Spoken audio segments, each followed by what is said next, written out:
নমস্কার।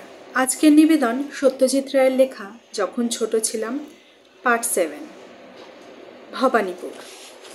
সন্দেশ পত্রিকা বন্ধ হবার কিছুদিন পরেই যে ইউ রায় অ্যান্ড সানসের ব্যবসাও কেন উঠে গেল, সেটা অত ছোট বয়সে আমি জানতেই পারিনি। শুধু শুনলাম মা একদিন বললেন আমাদের এই বাড়ি ছেড়ে চলে যেতে হবে। গড়পাড় ছেড়ে, আর সেই সঙ্গে উত্তর কলকাতা ছেড়ে। আমরা দুজন চলে এলাম ভবানীপুরে, আমার মামার বাড়িতে। আমার বয়স তখন 6-এর কাছাকাছি।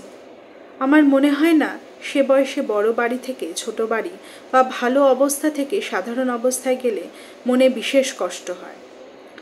আহা বেচারা কথাটা ছোটদের সম্বন্ধে বড়রা ব্যবহার করে, ছোটরা নিজেদের বেচারা বলে ভাবে না। ভবানীপুরে বকুল বাগানের বাড়িতে এসে যেটা আমাকে অবাক করেছিল সেটা হলো চিনেমাটির টুকরো বসানো নকশা করা মেঝে। এই জিনিস এর আগে কখনো দেখিনি।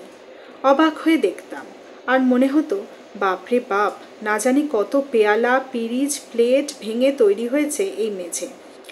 টুকরোগুলোর বেশিরভাগই সাদা, তবে তার মধ্যে হঠাৎ একটার কোণে হয়তো এক চিলতে ফুল বা তারা বা ঢেউ খেলানো লাইন। কিছু করার না থাকলে এই চিনেমাটির টুকরোগুলো দেখে অনেকটা সময় কেটে যেত। আর একটা ভালো জিনিস ছিল এ বাড়িতে, যেটা গড়পাড়ে পাইনি।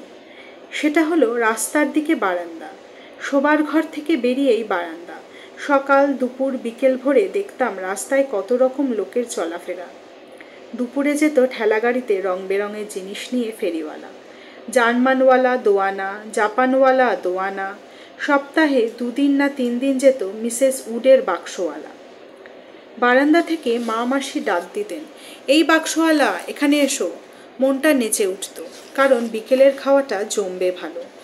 বাক্সে আছে মেম সাহেবের তৈরি কেক, পেস্ট্রি, প্যাটি। সন্ধে যখন হব তখন শোনা যেত সুর করে গাওয়া মেয়ে লাহু মজেদার চানাচোর গরম। আর কিছু পরেই শুরু হয়ে যেত রাস্তার ওপারে চাটুর্যের বাড়িতে হারমোনিয়াম বাজিয়ে কর্কশ গলায় কালোয়াতি গানের রেওয়াজ।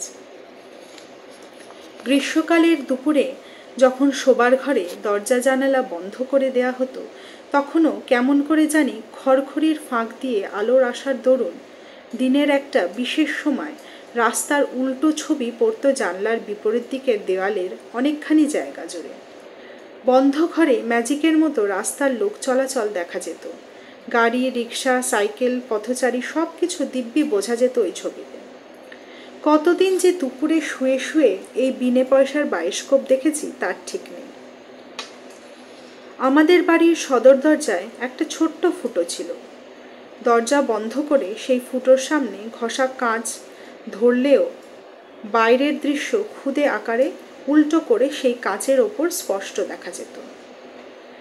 এটা নতুন কিছু নয়, এটাই হলো ফটোগ্রাফির গোড়ার কথা। আর এটা যে কেউ নিজের বাড়িতে পরীক্ষা করে দেখতে পারে। কিন্তু তখন অজান্তে ব্যাপারটা ঘটতে দেখে ভারী অবাক লেগেছিল। যে মামার বাড়িতে উঠেছিলাম তিনি হলেন আমার সোনা মামা। মামারা ছিলেন 4 ভাই 3 বোন। ছোট মামা আমার জন্মের আগেই মারা গিয়েছিলেন। বড় আর মেজ মামা ছিলেন পাটনা আর লখনউয়ের ব্যারিস্টার।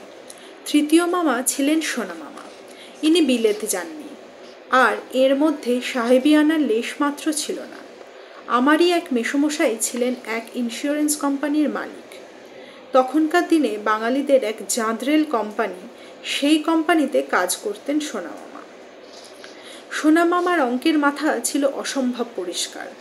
মনে আছে পরে যখন স্কুলে ভর্তি হই, আমার অ্যানুয়াল পরীক্ষার অঙ্কের প্রশ্নপত্র হাতে নিয়ে সিঁড়ি ভাঙার অঙ্কটার উপর একবার চোখ বুলিয়েই বললেন, এটার উত্তর তো 8, তাই না? আমার কাছে জিনিসটা ভেলকির মতো মনে হয়েছিল। এমনিতে গম্ভীর মেজাজের লোক হলেও সোনা মামার একটা ছেলে মানুষই দিক ছিল। মামার বয়স তখন 30-এর কাছাকাছি, কিন্তু সমবয়সী আত্মীয় বন্ধুদের সঙ্গে তখনও রবিবার সকালে তুমুল উৎসাহে খেলা চলছে ক্যারাম বা লুডো। পরে এলো ব্যাগাটেল, তাতেও উৎসাহের কমতি নেই। আমি দাঁড়িয়ে দাঁড়িয়ে দেখতাম, আর মাঝে মাঝে শুনতে হতো, বড়দের মধ্যে থেকো না মানিক। আমি বেরিয়ে আসতাম ঠিকই, কিন্তু এটাও মনে হতো যে মামারা যে কাজটা করছেন সেটাকে ঠিক বড়দের মানানসই কাজ বলা চলে না। আসলে আমার অনেকটা সময় একাই কাটতে হতো, বিশেষ করে দুপুরবেলাটা।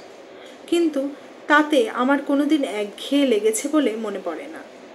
10 খণ্ডের বুক অফ নলেজের পাতা উল্টিয়ে ছবি দেখা ছিল আমার এই অবসর সময়ের একটা কাজ। এ বইগুলো কখনো পুরনো হয়নি। পরে মা কিনে দিয়েছিলেন 4 খণ্ডের রোম্যান্স অফ ফেমাস লাইভস, ছবিতে বোঝাই বিখ্যাত বিদেশি লোকেদের জীবনী। বই ছাড়াও সময় কাটানোর জন্য ছিল একটা আশ্চর্য যন্ত্র, সেটার নাম স্টিরিওস্কোপ। তখন অনেকের বাড়িতেই এই জিনিসটা দেখা যেত, আজকাল আর যায় না। ভিক্টোরীয় যুগের আবিষ্কার এই যন্ত্র। তলায় একটা হাতল, সেটা ধরে ফ্রেমে আটা জোড়া আতস কাচ 2 চোখের সামনে ধরতে হয়। কাচের সামনে হোল্ডারে দাঁড় করানো থাকে ছবি। একটি ছবি নয়, লম্বা কার্ডে পাশাপাশি 2টো ফটোগ্রাফ। দেখলে মনে হবে একই ছবি, কিন্তু আসলে তা নয়।